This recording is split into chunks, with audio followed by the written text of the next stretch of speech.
Good evening, everybody. Welcome to the last section of government systems as such. We decided that we would finish up what we have at this level tonight and move on to a completely different subject for the next section and return to this later when we're ready, if this is what captures attention.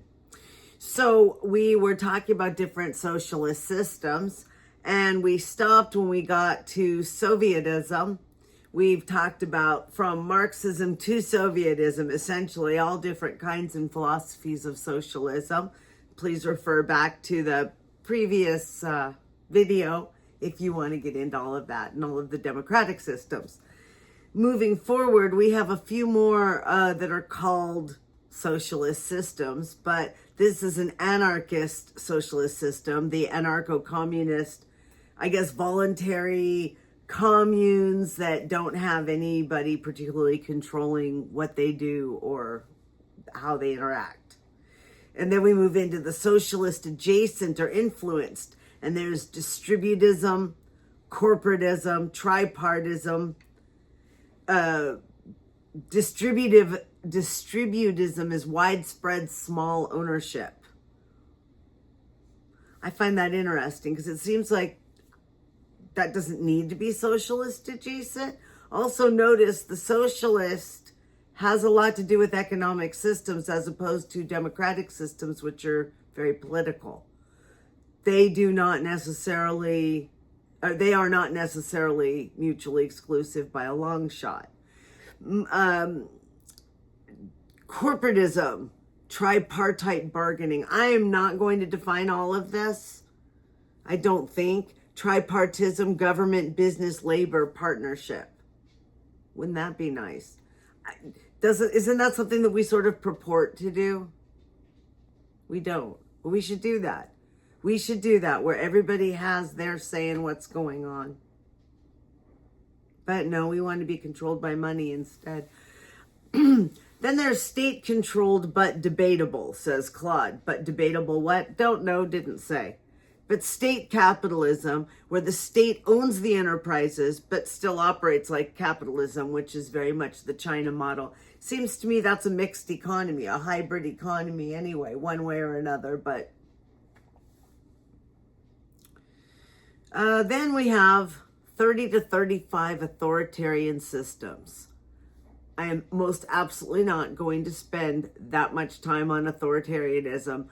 I'll stop for some highlights. And again, as we move forward and we decide to study strongmen and authoritarianism, this is something to revisit if it would lend light on other things. So explicitly authoritarian systems, authoritarianism in general, totalitarian, total straight state control, despotism, arbitrary power, tyranny, unjust arbitrary rule, military dictatorship where the armed forces are in control, a stratocracy where the military personnel govern, military dictatorship where the armed forces are in control, as opposed to a stratocracy where the military personnel govern. See?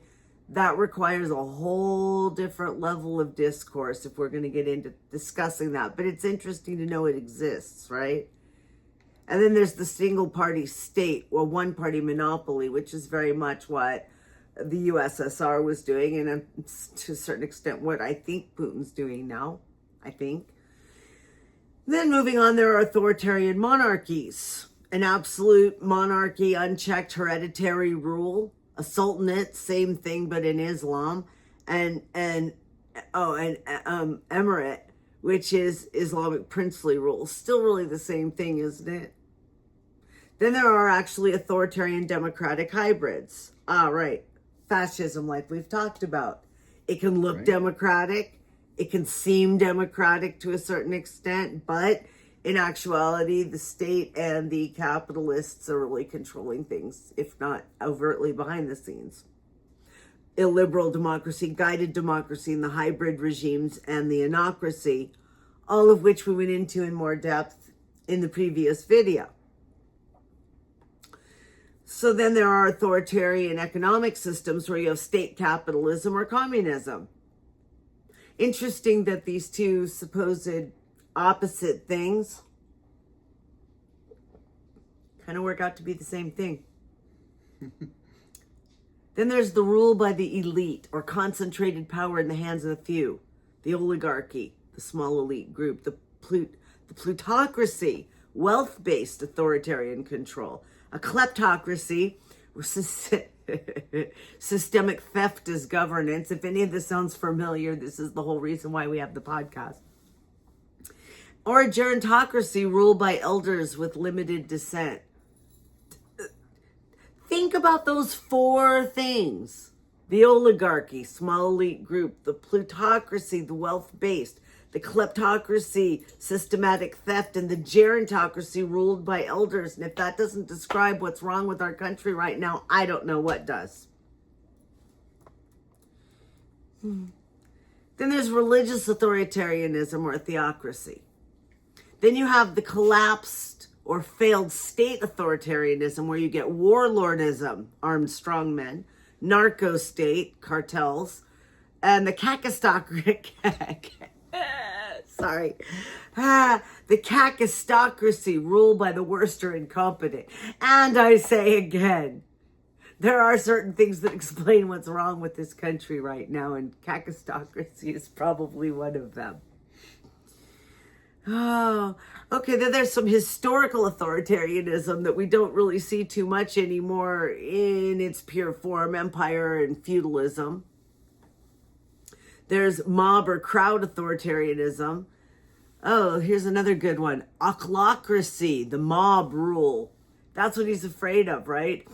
I think that if he keeps having a kakistocracy, or whatever it is, then we should have an holocracy. I'm sorry, can't pronounce some of these without looking at them. So that one, I'm going to try it one more time. Ochlocracy, it's OCH, so it's kind of funny. Ochlocracy that has concentrated power in a few hands with limited or no political pluralism, restricted civil liberties, top-down control, and limited accountability to citizens. Lovely. So which are the purely economic systems? Purely economic: capitalism, a mixed economy, mercantilism, which is state-directed trade. I just think it's interesting. Then there's Georgism, which is a market with land value tax. Distributism, decentralized widespread ownership. Mutualism, reciprocity and voluntary exchange.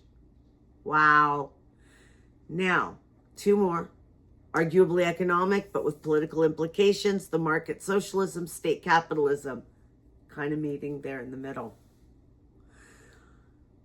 We do have to come back and revisit this. This was just to make sure that you've heard all these different things and have some idea of all these different possibilities. That's what this whole thing was about, for you to have a sense of the different kinds of governments, and that capitalism and socialism, that they have their theoretical, idealistic concepts, and then there's the way that they're practiced.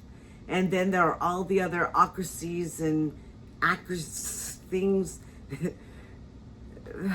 It seems like all the different ways things can go wrong. So in the future, we're going to come back. We're going to talk about which systems are compatible and incompatible with each other, and a few other topics. But for now, we're going to sign off for this. And I hope you come back, because the next thing we're going to be doing is moving into the psychological and sociological aspects of governance and culture. And we're going to focus in on American icons. So that should be some very interesting discussion. Thank you for joining us. See you next time.